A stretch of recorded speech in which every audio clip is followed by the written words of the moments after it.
Culture is the customs, ideas and behaviours that define a people. For Palestinians, that's being erased.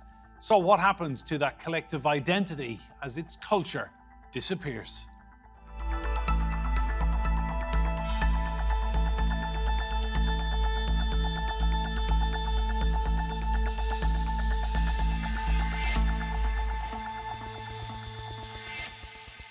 Hello and welcome to Roundtable. I'm Enda Brady. Palestinians are often portrayed as a people without a heritage, without a land.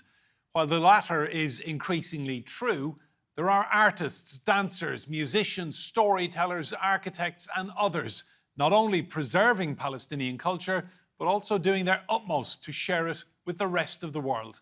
Here is just one of those many stories.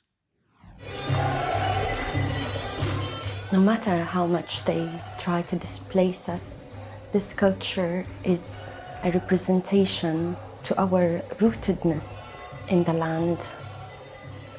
My name is Shahd Abusalama, and I'm a third-generation Palestinian refugee, born and bred in Jabalia refugee camp. I'm a scholar activist and artist. Dabka is the stomping of the feet, and it's a historic folk dance, and it has been inherited through generations and generations. I grew up performing dabke. Imagine like groups of people stomping their feet together in pride, in joy, in unitedness. It's an expression of defiance, of togetherness. I feel that drawing offered a more secluded space for me to express my feelings, my Palestinian fears. I felt like I had to do it to survive, to feel that I am able to do something despite my powerlessness, to communicate through a universal language. This is one of my first drawings, and I called it All I Want Is Peace. And at that time I was 19 years old and never saw any reality that is different from the realities of siege and military occupation, of feeling unsafe even while you're inside your home. It's a message that is trying to remind the world that Palestinians are humans too, and they deserve to live on their lands in dignity and in freedom.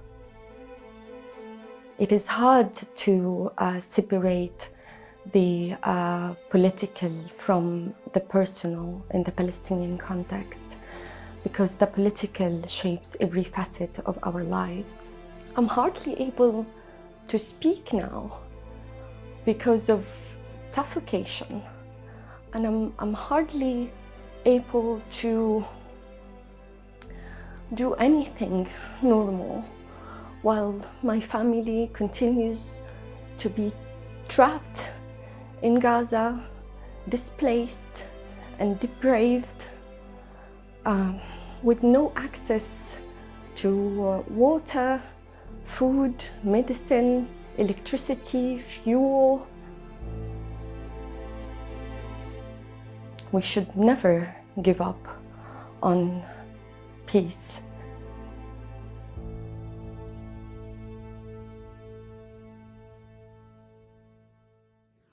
Let's meet our guests. In Bethlehem, in the occupied West Bank, is Fadi Kattan, a very well-known Palestinian chef.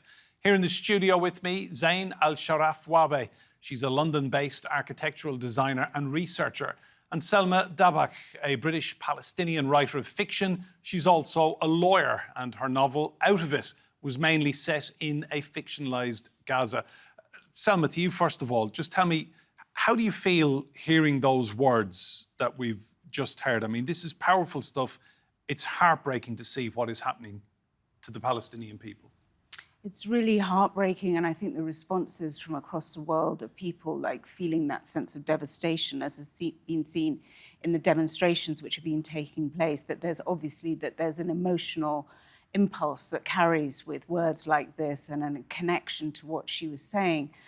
And mainly the feeling is one of complete desperation, you know, and disbelief that you are reeling at the enormity, the extremity of the bombardment of Gaza, which is being allowed to happen against a population who are mainly more than 50% under the age of 18 and are completely under closure, under siege, air, land and sea.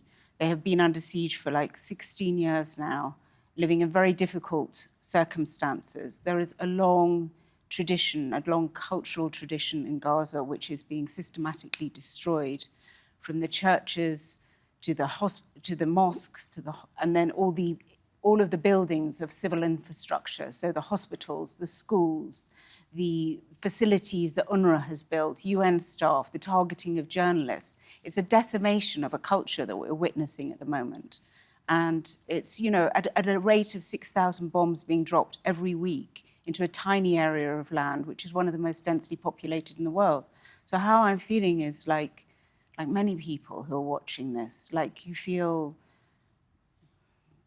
frightened for the future in a lot of ways. You feel helpless. And you feel quite helpless. I mean, I'm lucky because my work engages me with Palestine, both on writing and legal. So I'm working in a space where we feel solidarity with each other and on issues where I feel I can do things which may help. So that's, in a way, I suppose it's a bit of, I'm in a better place than others who feel very isolated at the moment, particularly given the governments in the West, and they're, in the main, not all, the Irish being one of the exceptions, who don't seem to see this horror. So you feel you're slightly like you're living in a different reality to what the government is saying. I think the people get it. It's just the government is not responding in a way that seems to uphold international law and all of the commitments that we made since the Second World War to make this world a bit of a safer place.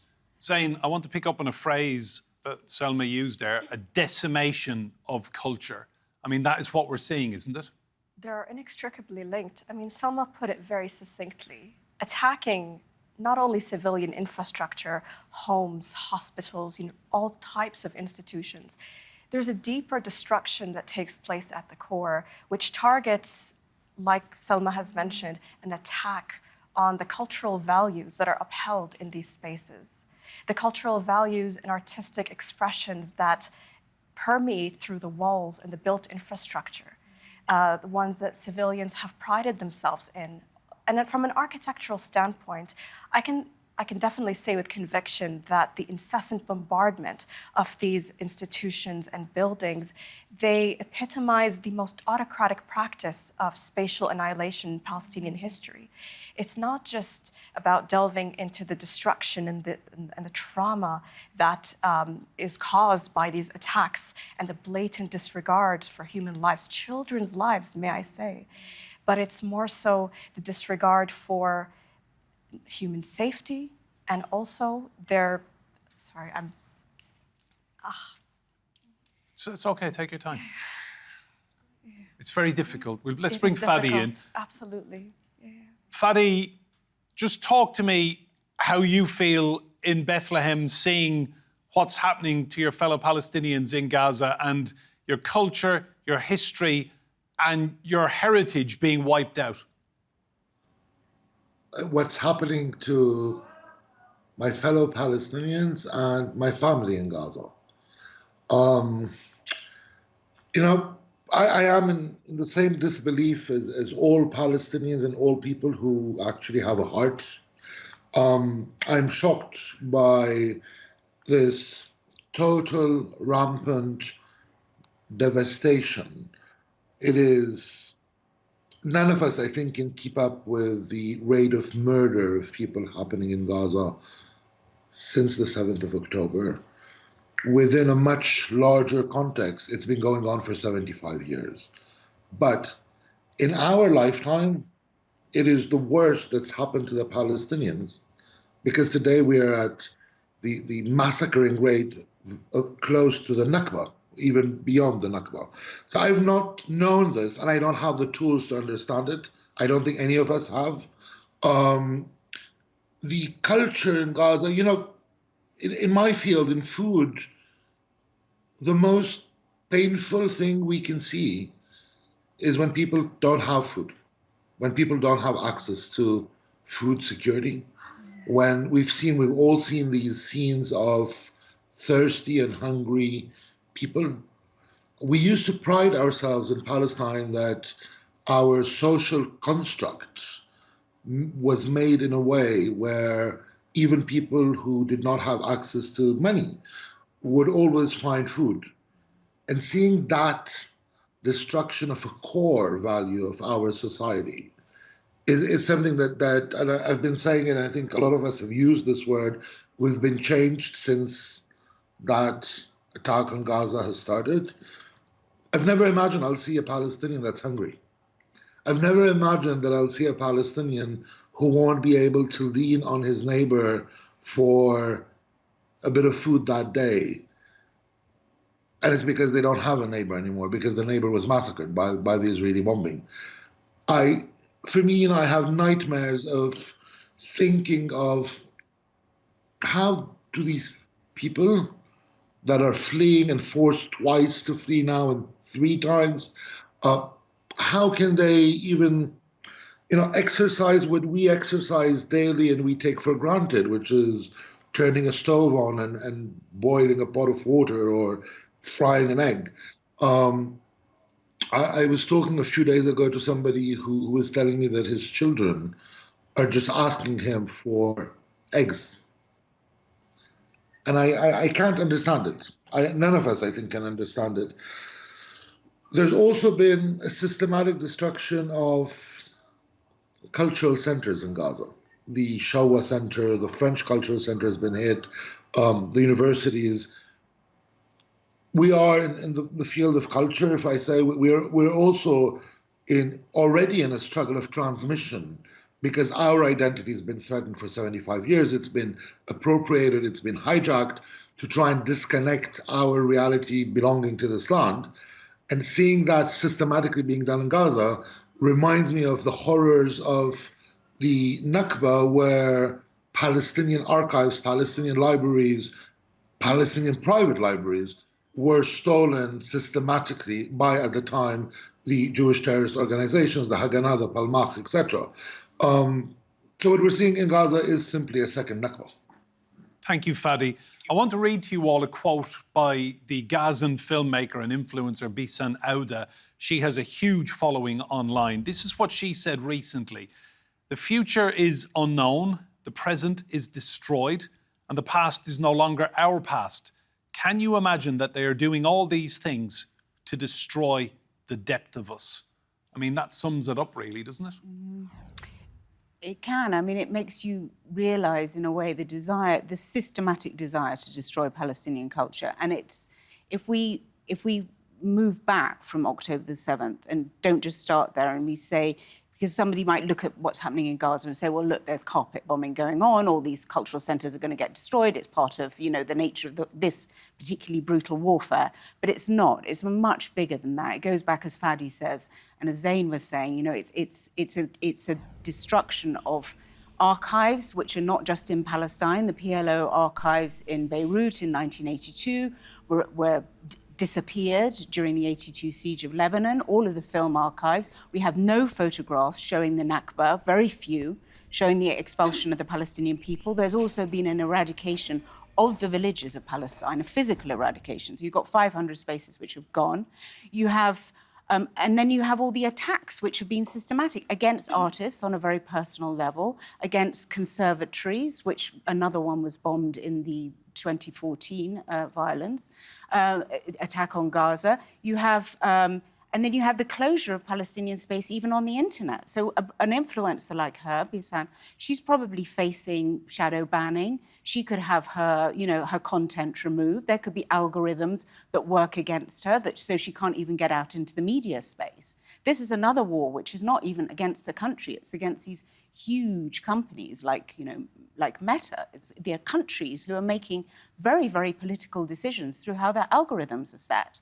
So and now we've got a blackout in Gaza. I mean, you can hardly get any communication out. So it's working on all kinds of levels that our culture, which is strong and powerful, rooted in food, rooted in community, rooted in ideas of loyalty and solidarity and resistance, cultural resistance, if I put it that way, is seen to be a threat. So it's being closed down because it is getting across to people across the world. It is building a solidarity movement that is, multi-religious, multi-ethnic, very diverse, and is politically quite strong and enabled and empowered. So it's a threat to the current, the way that the Israeli government is trying to paint its past, saying that it's 3,000 years of uninterrupted Jewish rule in that area. It's total falsehood. We're there, our buildings were there, our history was there, our Ottoman buildings, and before that, we had long Arab history in the area. Zain, whereas here... I want to talk about your work. We're going to show our viewers now some of your pictures juxtaposed so we can look at what Palestine was and what the Israelis have done to that same precise piece of land. Just talk us through, if you will, your work and what we're seeing now of what they have done to Palestinian land. Absolutely. So to give you a bit of context, 70 kilometers from Gaza is my Palestinian hometown, Al-Manshia. And home to my Palestinian great-grandparents, Al-Manshia was a Palestinian neighborhood that was once situated in the north of Jaffa. It faced a perpetual mass destruction under a brutal Zionist colonial occupation from 1948 to the 1980s. And then what was left of Al-Manshia was subsequently converted to Zionist real estate, expansive parking lots, beachfronts, promenades, pools, completely divorced from the vernacular origins of Al-Manshia. And my understanding of catastrophe is essentially the destruction of Palestinian history, land, and culture, and essentially how enmeshed these kind of discourses are with one another. So in order to challenge and confront these erasures, I've initiated a restorative cultural practice, or I would call it a research project, when I was a first-year student at the Royal College of Art. And I delved deeper into the fragmentation of the archive, much like you mentioned, because of the destructions and the targeted attempts to erase our history and erase our architectural origins. It was extremely difficult to find archival data on Al-Manshia. And therefore, I had to take great efforts to reconstruct and piece together an alternative archive using a combination of aerial imagery, first-hand accounts from different testimonies. And I have to also cite the contributions of a very special person whom I've come across in my search for Al-Manshia and its historiography. Dr. Ahmed Sherkas, he was a former resident of Al-Manshia, and he lived there as a child for 10 years before the Nakba. And we had extensive conversations. My mother brought us together when she was looking for testimonies and accounts on that neighborhood. And through the Yafa Charitable Society in Amman, we actually met up and started discussing at length what was the local character of Al-Manshia? What were the architectural elements and emblems of domestic and commercial interactions on a daily basis? And through imagery and his schematic drawings that he so generously provided to accompany his testimonies, that's when I began to piece together a more succinct but more detailed and, well-rounded profile of that neighborhood. Fadi, talk to us about the importance of food when it comes to Palestinian heritage and culture and history and your work to preserve these recipes and take it to a global audience. In our modern history, we've seen waves of Palestinians leaving Palestine. The first large waves happened in the late 1800s, and then, of course, with the Nakba, with the Naksa, and ongoing. And when you look at the Palestinian diaspora, the ones that have gone the furthest, the ones that have gone to Chile, the ones that have gone to Central America, today, 2 or 3 generations down the road, They may not speak Arabic anymore. They may not retain Palestinian names, but they all cook Palestinian. And I do think that the essential role of food in preserving our identity has helped Palestinians keep that link to the land, that link to Palestine, that link to tradition. We've seen in the last 20 years a much more heightened awareness of the importance of food, and we've seen the emergence of many Palestinian food writers, more and more young chefs cooking Palestinian wherever they are across the world. The reality of the Nakba and the displacement of Palestinians, even within Palestine. Zain was talking about Jaffa. Jaffa is a very painful element of our personal histories. I come from Bethlehem. My family used to have land in Jaffa. And I grew up with the idea of the Jaffa orange groves, which I couldn't access, we were dispossessed of in 48. A lot of people from the Palestinian coast were thrown out towards inland Palestine, the West Bank, into refugee camps, or towards Gaza. And there was this total disconnect, and you still see today in the oral transmission, the songs, the wedding songs, the festivity songs, people still sing about the food of the sea, even if they're 70, 80, 90 kilometers away from the sea, and they haven't been allowed back to their villages, to their cities, to their towns since 1948. So food has really been this very marked component of our lives that tells the story of Palestine. Fadi, can I ask you something, Fadi? I got told this week that Palestinians are not even allowed forage for certain herbs and spices, that the Israeli Defense Force stopped Palestinians from foraging. Is that true? Yes. So the first victim of that, it's not even the Israeli army stops us from foraging. It is a decision that was passed by the Israeli military tribunals, because in the West Bank we're under control of the military tribunals. The first victim of that was za'atar. And if anybody knows Palestinian cuisine, za'atar is one of the herbs that is the rhythm of our life. That's what we have for breakfast. We dip bread in za'atar and olive oil and za'atar. That was forbidden to be foraged under the excuse that it is a herb that is threatened of disappearing, an endangered species, except that according to international law and according to our personal understanding of what our country is, the Israelis have no legitimate presence in the West Bank. That's what the UN resolutions say. So they have no legitimacy to actually tell us how to eat. But the real reasoning behind it is wanting to disconnect our narratives, our link to the land. In that race towards creating a narrative of the Israelis, Israel was created in 48 on our lands, and they did not possess a narrative. And I'm personally very clear on who's Palestinian and who's not. Prior to 1948, it has nothing to do with faith. Muslims, Christians, Jews, Samaritans, and atheists were part of Palestine and were Palestinian. With trying to create the narrative of a ethno-religious, exclusive, racist colonial state, they didn't have a narrative linking them to the land. And trying to cut out Palestinians from foraging is also trying to take over that narrative. Thanks, Fadi. Selma, one thing that has really shone through for me for many, many months now is just the resilience of the Palestinian people. That the bombs keep falling, but the resilience is so strong.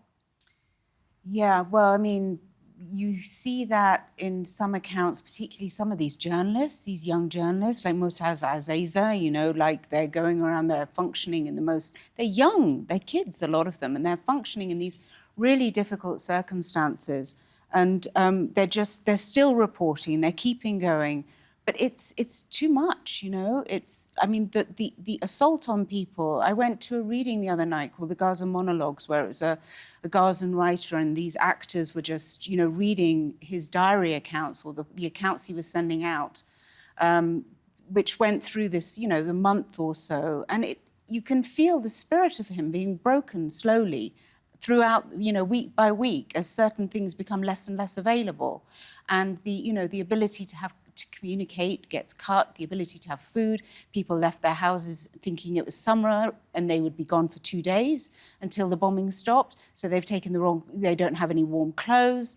The big celebration is something like, finding a little bit of flour that you can make bread from. So it's got to the level where it's really just survival. And I mean, however resilient Palestinians are, and it has been phenomenal, some of the stories coming out, and seeing people getting together, eating or singing or helping each other out, and the generosity, the accounts of generosity that I've heard from as testimony from people are phenomenal. I think we can all learn a lot from those, because I don't think I would perhaps behave as well. Selma, Zain and Fadi, thank you all so much for your input.